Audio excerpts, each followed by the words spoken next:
bright afternoon, everyone. Today, I tackled about global governance.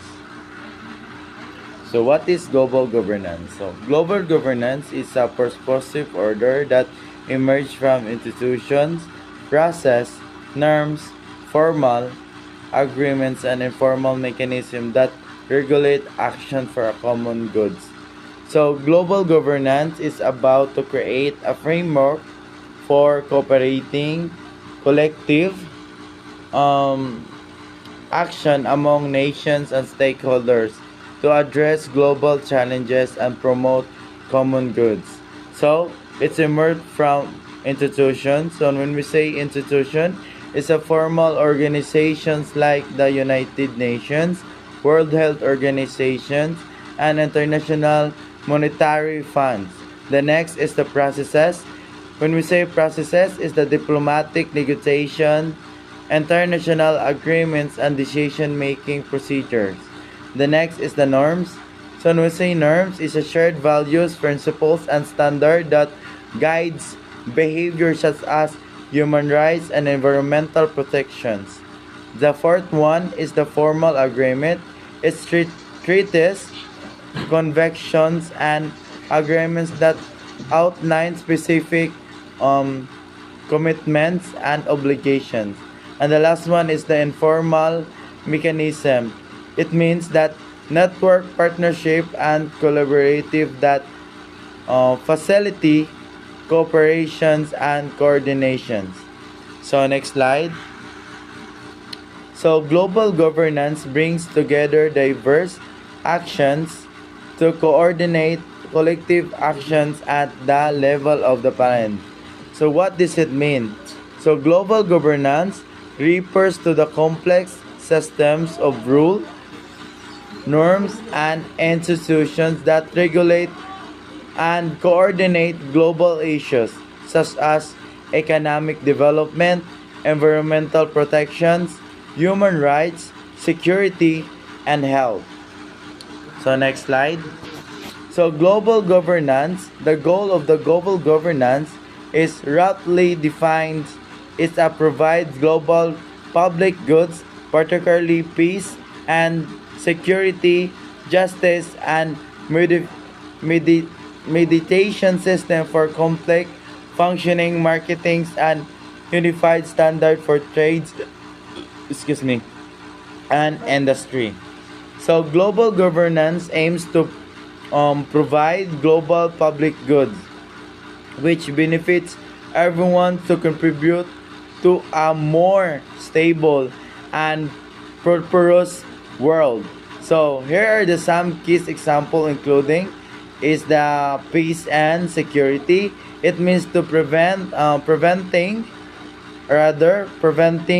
conflicts and ensuring stability. Second one is a justice and mediation system.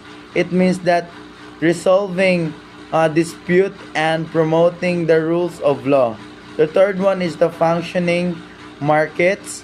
It means the facilitating international trades and economic cooperations. The last is the unified student. It means it's establishing. Next slides. So in excuse me.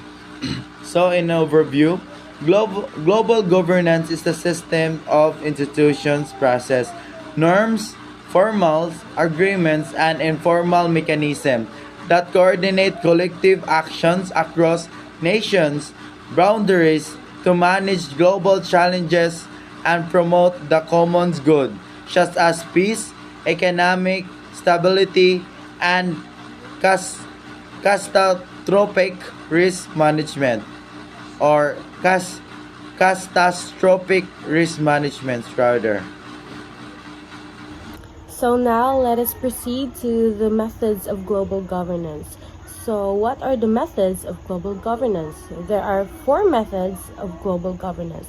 So these are harmonization of laws among states, international regimes, global policy issue networks, and the last one is hybrid institutions. So what is harmonization of laws among states? So countries make their laws similar so cooperation is easier.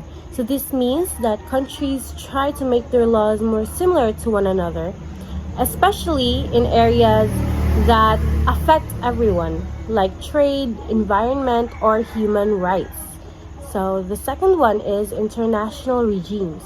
So agreements or systems of rules on issues like climate change or trade.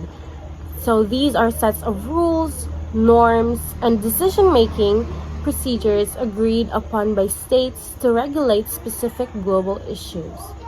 So the third one is global policy issue networks. So connections between governments, NGOs, and experts that share knowledge and push for solutions. So these are groups made up of governments, NGOs, experts, and international organizations who work together to address global problems. So the last one is hybrid institutions. So mixed organizations with government and private groups working together. So these are organizations that mix the roles of governments, private companies, and non-governmental organizations. So now let's talk about the unresolved issues in global governance. So there are two types of unresolved issues, and these are the legitimacy of authority and the democratic values. So the legitimacy of authority is at the national level, citizens vote and give legitimacy to governments. But at the global level, there is no clear social contract between people and these institutions. So the next one, democratic values. Global governance often depends on experts and scientists to create standards, state bureaucratic to enforce them, and voluntary organizations such as NGOs to monitor compliance. So despite these methods, the concept of global governance raises two unresolved issues, the legitimacy and democracy. At the national level, governments derive their legitimacy from citizens through a social contract, such as elections, laws, and accountability measures. However, at the global level, such a contract does not exist, meaning there is no strong link between citizens and the institutions that make global decisions. So this lack of connection makes it difficult to establish a solid foundation for the legitimate exercise of authority in global governance. However, the reliance on scientific and professional bodies to set standard rules and procedures on bureaucratic agencies of the state to implement policies and on voluntary organizations to monitor compliance, none of which are based on democratic principles of representation or equal participation, raises questions about the compatibility of democratic values and the concept of global governance. So this basically says that global governance relies a lot on different groups that are not really democratic. For example, standards and rules are usually created by scientists and professionals, not by people we elect. Then, it's the government agencies or bureaucracies that implement these rules, and NGOs or voluntary organizations are the ones monitoring if countries follow them. The problem is none of these groups are chosen by the people. So there is no equal representation or participation. That's why some argue that global governance, as it works now, doesn't really fit well with democratic values.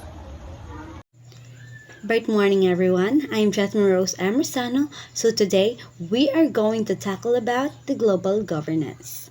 The leading institution in charge of global governance today is the United Nations. It was founded in 1945 in the wake of the Second World War as a way to prevent future conflicts on that scale. The United Nations does not directly bring together the people of the world, but sovereign nations, states, and currently count as 193 members who makes recommendations through the UN General Assembly. So the UN's main mandate is to preserve global security, which it does, particularly through the Security Council. In addition, the UN can settle international legal issues through the International Court of Justice and implements its key decision through the Secretariat led by the Secretary General. The United Nations has added a range of areas to its core mandate since 1945. It works through a range of agencies and associated institutions, particularly to ensure greater shared prosperity as a desirable goal in itself and as an indirect way to increase global stability. As a key initiative in that regard, in 2015, the UN articulated a Sustainable Development Goals, creating common goals for the collective futures of the planet. So, the Sustainable Development Goals, or SDG, serves as a universal blueprint adopted by all UN member states in 2015 to address humanity's most pressing challenges by 2030. Their core purposes included: first, ending systematic global issue; second, promoting equity and inclusion; third, protecting the planet; and last is fostering global partnership. Beyond the UN, other institutions with a global mandate play an important role in global governance. Of primary importance are the so-called Bretton Woods institutions, the World Bank and the IMF, whose function is to regulate the global economy and credit markets. Those institutions are not without their critics for their very reasons, being often blamed for maintaining economic inequalities. So, the World Bank and the International Monetary Fund, or IMF, known as the Bretton Woods institutions, play a crucial role in global economy, but face criticism for potential increasing economic inequalities. So, the World Bank and the IMF were founded in 1944 to stabilize the international monetary system after World War II and to promote international economic stability and cooperation. So, the IMF role is to facilitate international trades and provide financial assistance to countries facing economic difficulties after World War II. So, second is the World Bank. The World Bank aims to reduce poverty and support economic development by providing loans, technical assistance, and policy advice to developing countries. But despite their efforts to promote economic stability and development, the World Bank and IMF continue to face scrutiny regarding their impact on the economic inequality and their governance. Okay, bright morning everyone. So today we're going to discuss the global governance. So, global governance is more generally effective through a range of organizations acting as intermediary bodies. So global governance means how countries around the world work together to solve shared problems like security, trade, and technology and global peace.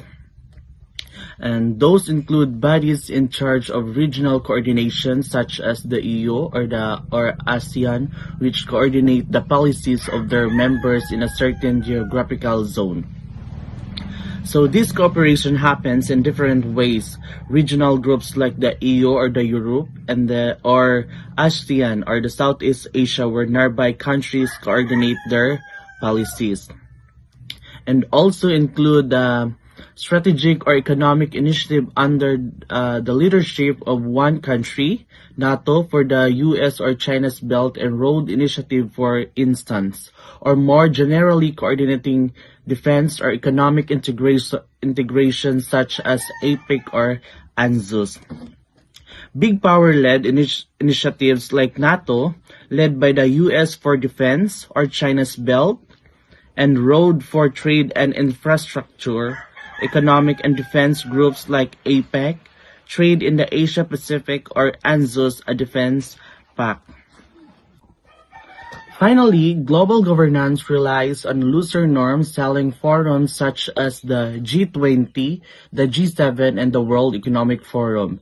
Those do not set up treaties but offer spaces for gathering, discussing ideas, aligning policies, and setting norms.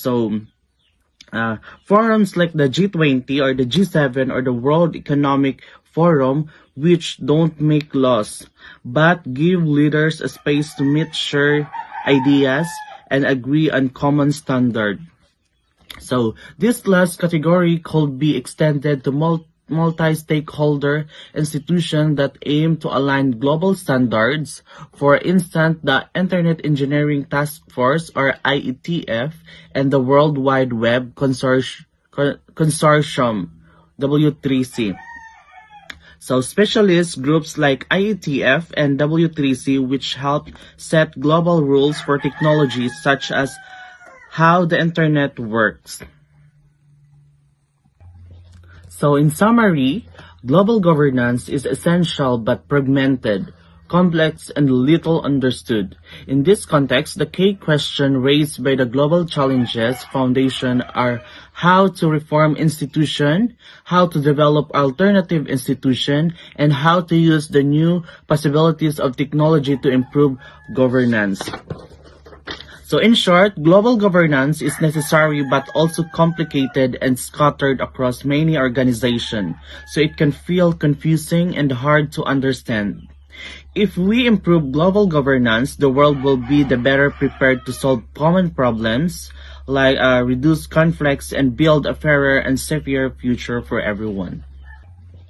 So in summary, global governance is essential but fragmented, complex, and little understood. In this context, the key questions raised by the Global Challenges Foundation are how to reform institutions, how to develop alternative institutions, and how to use the new possibilities of technology to improve governance. So in short, global governance is necessary but also complicated and scattered across many organizations, so it can feel confusing and hard to understand. If we improve global governance, the world will be the better prepared to solve common problems like reduce conflicts and build a fairer and safer future for everyone. Bright morning everyone. Today I will tackle about the global peace. Let's start with the preamble to the Constitution of UNESCO. The quote says, since wars begin in the minds of men, it is in the minds of men that the defense of peace must be constructed. So this means that conflict starts in our thoughts through hatred, greed, and misunderstanding. So if war begins in the mind, peace must also begin there. Diba? So to achieve global peace, we need to change our attitudes, promote understanding, respect, and cooperation, and value human rights and equality. So, true peace is not just the absence of war, but also the absence of violence, discrimination, and injustice. It starts with us by practicing kindness and working together to build a better and harmonious world. Global peace is the supreme ideal, or the summum bonum. So in order to know what the exact meaning and real nature of peace as well as the ways to realize it, first of all, we have to rectify the prevailing tendency to think of peace only in negative terms as absence of bilateral war, since it encourages the pacifism, which does nothing but denounce such war, while global overview confirms the presence of ethnic and civil war, and etc. So, global peace is described as the supreme ideal or summum bonum, which means the highest good for all humanity. To understand its true meaning, we must stop thinking of peace only as the absence of war. So, diba? Many people believe that if there's no conflict between countries, there is already peace. But that's not true, because even without international wars, there are still ethnic conflicts, civil wars, discrimination, and injustice happening around the world. So, true peace is not just avoiding war. It also means eliminating violence, inequality, and oppression, and promoting justice, respect, and harmony among all people. Accordingly, the negative definition of peace should also include the elimination of such wars, sometimes peace as the opposite of violence. Of course, peace will be achieved by removing all kinds of violence such as war, environmental destruction, violation of human rights, cruelty against women and children, exploitation, and oppression of weak, poor, and illiterate, and etc. But peace is not merely as a state of non-violence or absence of wars. Being a regulative goal of person, society, mankind, it has positive aspect too, which should not be overlooked. Peace is not just the absence of war, it is also means removing all the forms of violence in society. This includes stopping environmental destruction, human rights and violation, abuse of women and children, and the oppression of the poor and powerless. However, peace is not only about avoiding conflict, it also has a positive side, building a world where people live with justice, equality, respect, and harmony. True peace is achieved when everyone's dignity and rights are protected and society works together for the common good. Okay, so did you understand? And that's Let's continue. Peace must be understood in all its dimension, theoretically differentiated as first we have is personal or mental peace. This is the inner state of calm or tranquility. Mental peace reveals a state of unshakable, quiet, and composure, which is achieved through the inculcation of such great diverse virtues such as friendliness, compassion, mercy, moderation, forgiveness, nonviolence, and love. So when we say personal or mental peace, it is where an individual feels free from worries, stress, or emotional turmoil.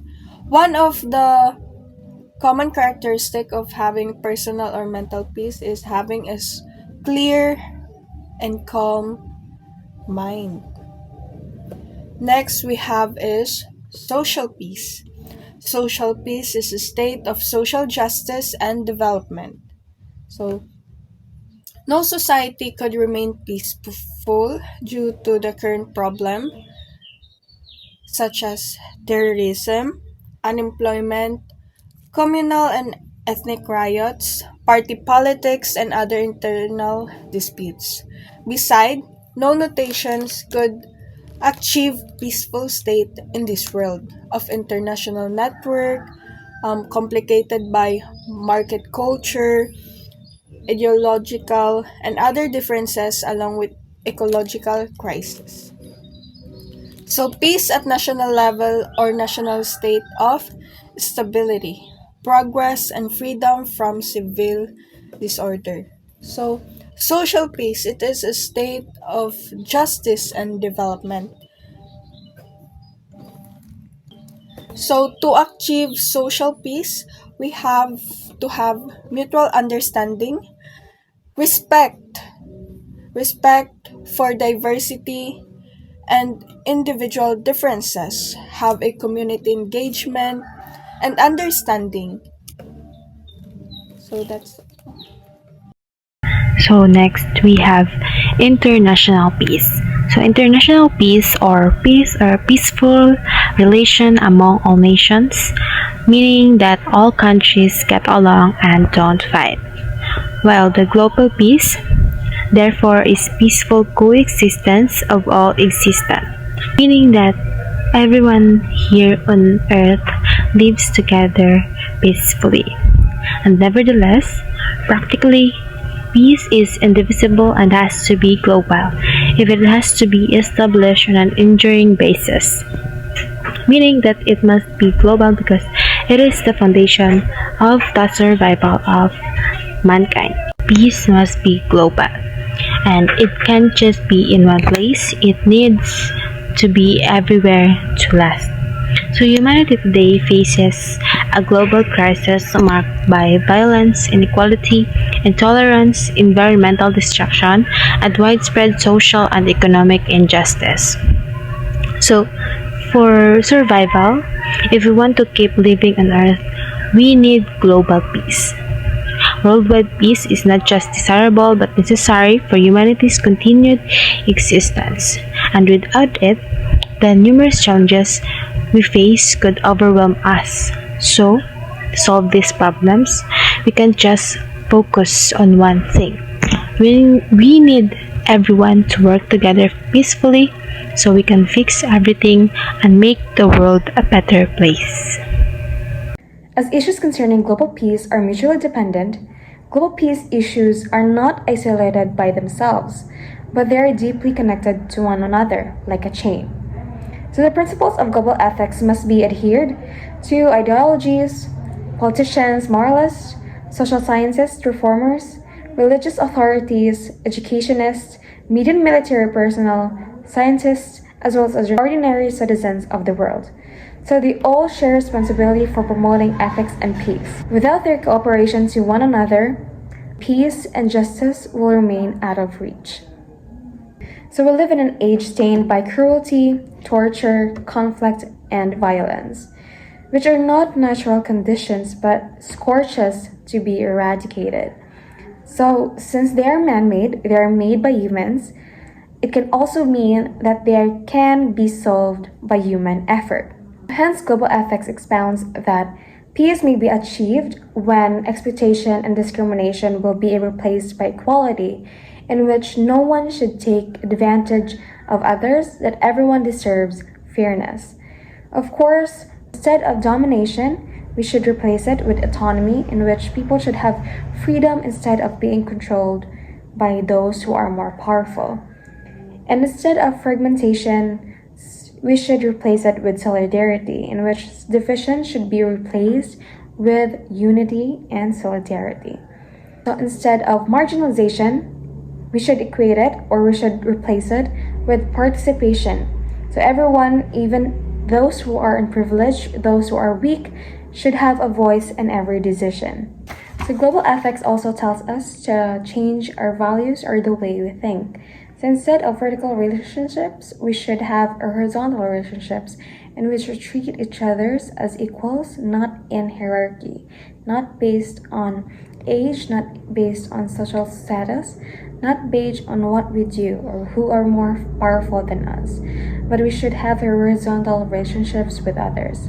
So instead of hierarchical progress, we should replace it with shared progress. So we share progress so it can benefit all, not just those who are powerful. So focus on more transparency rather than diplomacy. So we should make diplomacy more honest and open towards all. So of course, global ethics also teaches us to focus more on our real needs instead of our endless wants. So in short, peace is possible if society becomes fair, equal, united, transparent, and focused on the common good. So all of us people share a yearning to live our lives in peace, but yet we have reached the crossroads. So all people yearn for peace, but peaceful living depends on ecological balance and the preservation of our environment. So radically new ethics enforces a solely novel attitude in regard to discharging our duties toward the nature and the universe. So we must learn a lesson from the Gulf War because it was fought over resources that endangers humanity.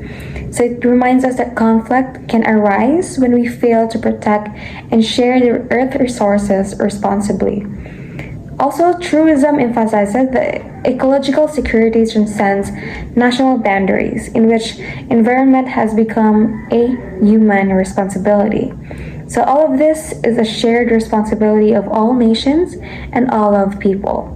So therefore, Hans Johann said, the fate of man is affected by the condition of nature, in which makes the preservation of nature a moral concern. So this means that protecting nature is not just a practical task of all humanity, but also a moral obligation to all.